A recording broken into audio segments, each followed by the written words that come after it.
What up, though? What up, though?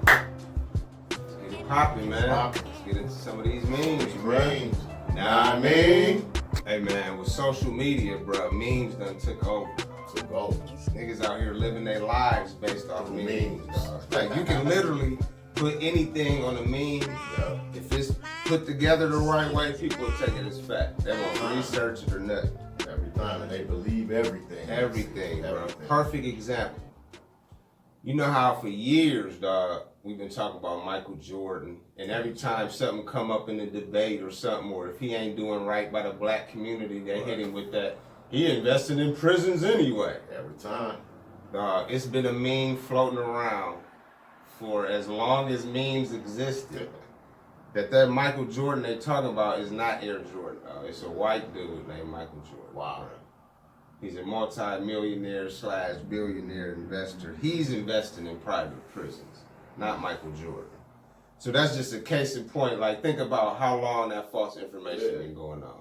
At least 10, 20 years. 10. I believed it when I first. Right, I believe it too. Because it's so easy to believe. Yeah. And then we all, you know, with black folks, we always quick to criticize our own and what they ain't doing. And then so we it was don't easy. research. Yeah, and we don't research. So add all that together, it was real easy to say that was him. When in reality, and I just discovered that maybe years ago. That it's a white dude named Michael Jordan. It's not Air Jordan that's invested. He invested all them billions, millions and billions in the prison. In prisons, dog. Wow. So that's just one meme that just proves we got to do our research. At least the most basic amount. My thing is this, though. Why MJ ain't saying nothing? All these years, all these years, I'm like, y'all better keep my name out your mouth. Are we really falsely accusing you? Is that this real? MJ, Like, this Air Jordan. He ain't said nothing about it. He ain't saying nothing. He just let it go. Only thing he came out with was that crying meme in return. Man, right. That is a good point, though. Yeah. If that is false, I wonder why he ain't spoke out and said that. Yeah, MJ, speak up on that, MJ. Yeah, like clarify that for us, Mike. For real. Next time you call me, man, they got your name in the mud with the prison industrial complex, MJ. Right. You should clear that up, man.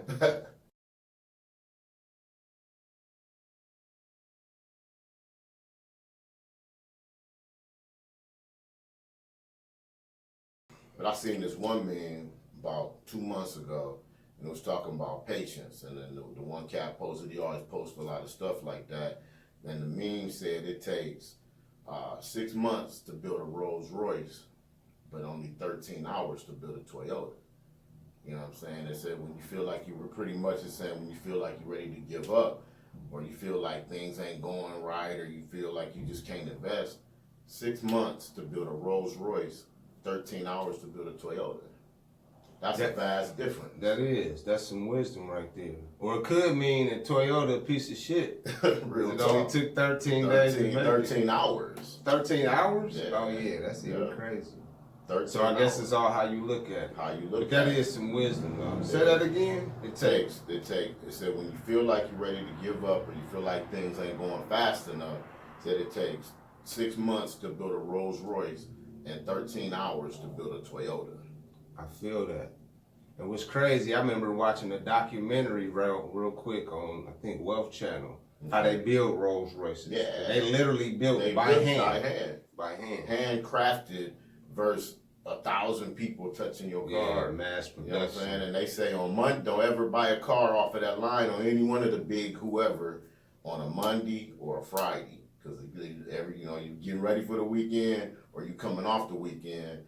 And you think about, so every 13 hours on a Monday, you getting a piece of shit. Getting a lemon. Man, a lemon and Friday, they say. That's crazy. That's what they say. But a Rolls Royce, you waiting 6 months for something that's handcrafted, and that's an investment that's going to keep flipping. For you, too. That's going to keep flipping. Right. That ain't going to never lose value. Right. Or a Toyota, as soon as you drive off the lot, man, look at my new Camry. That might as well be your horn. Man. The game over. That's a good one, though. Yeah. I'm going to have to look that up. There it is. Yeah. So wisdom versus wisdom. D-U-M-B. I say that's wisdom.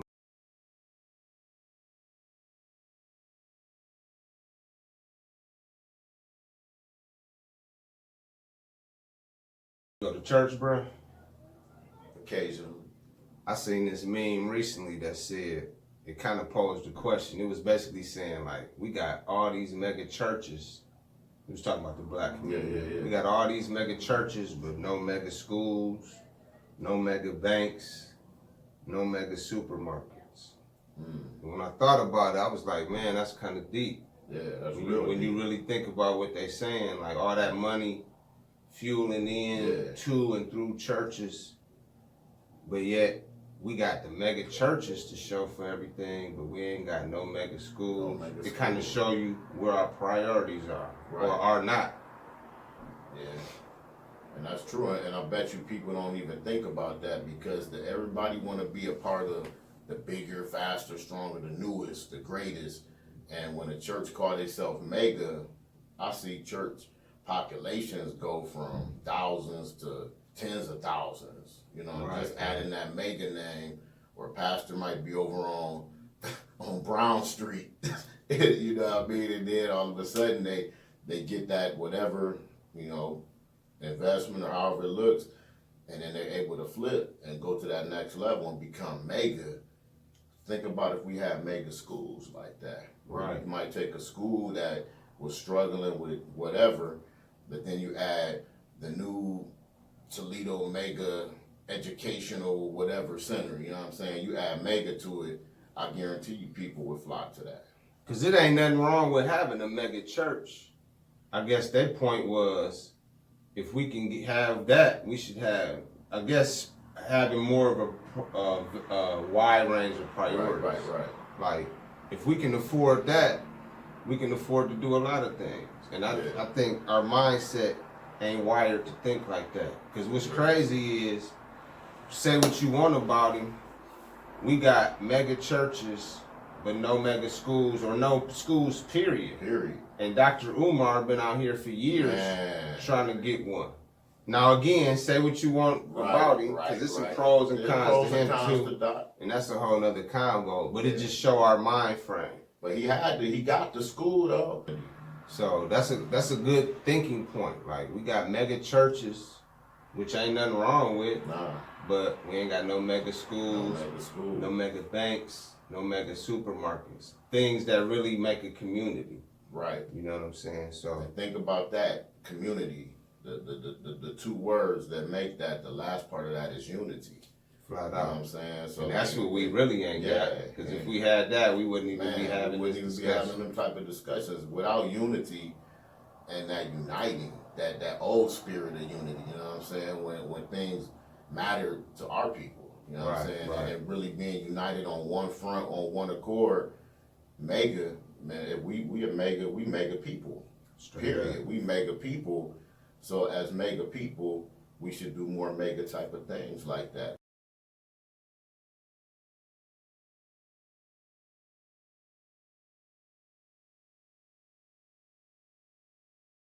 What's good? Man. What you got for me? I said, some of y'all's birthstone is a crack rock. And it shows. Hey, your birthstone gonna be a crack rock, man. Some of y'all birthstone is a crack rock. Your picture by, you just looking all crazy. Crack babies is adults now, though. Yeah, for real. Hell, they damn near what, in their 30s? Yeah, crack babies is grown up. Yeah, and then now the crack babies is got kids. Oh yeah, they grandparents. Now they grandparents. You got 37-year-old crack babies that's got these. That's a meme you made? Yeah. You said your birthstone. Some of y'all birthstone is a crack rock, and it really shows. That's fucked up. Gotta be funny as hell though if that shit was actually a birthstone for real. A certain generation. It is. It silently is. Like, it's the unspoken birthstone law. Yeah. Like some of y'all birthstone is a crack rock. Based on y'all choices, decisions on things you should be doing that you ain't doing, and things that I see every day dealing with, you know what I'm saying? The second part of that, which is now crack babies as adults and trying to help raise their kids every day. That's fucked up. Hey, crack was a motherfucker, boy. Crack was a monster. Crack was a motherfucker. That's a whole nother topic in itself right there. But that meme funny Yeah. as hell, dog. You gonna have to send me that Yeah, one, I got you. Say that shit again, bro. It says some of y'all's birthstone is a crack rock, and it really shows. That's funny as hell.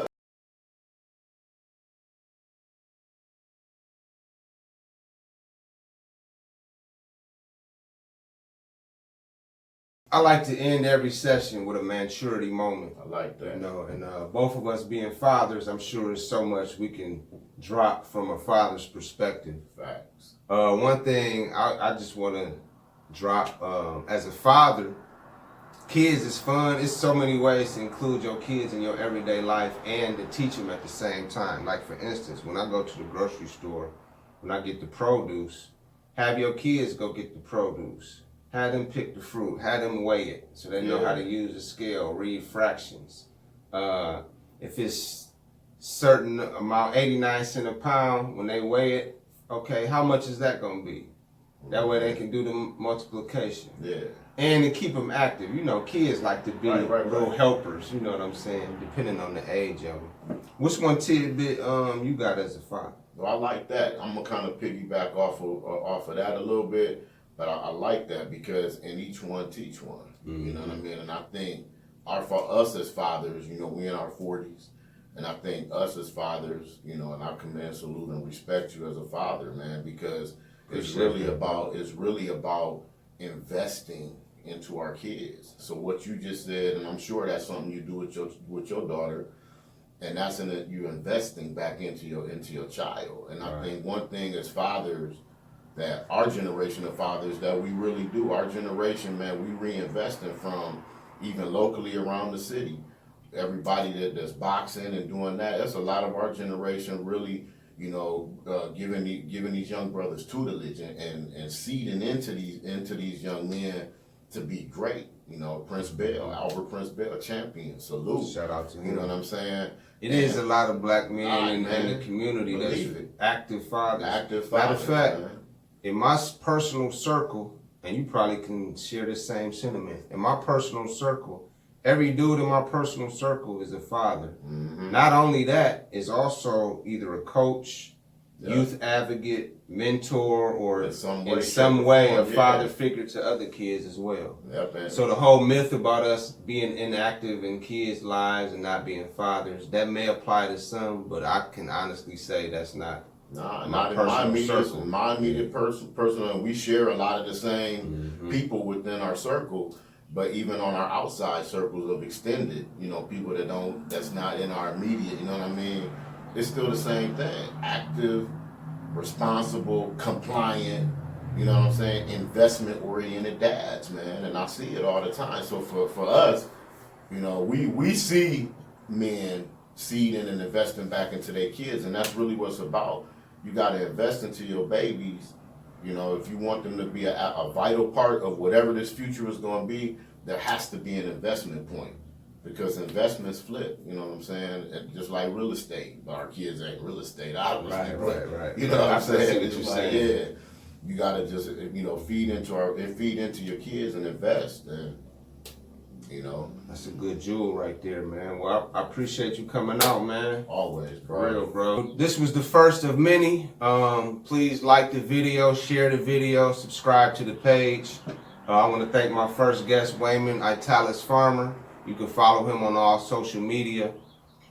Thanks y'all for tuning in, and we'll be back with some more. Peace.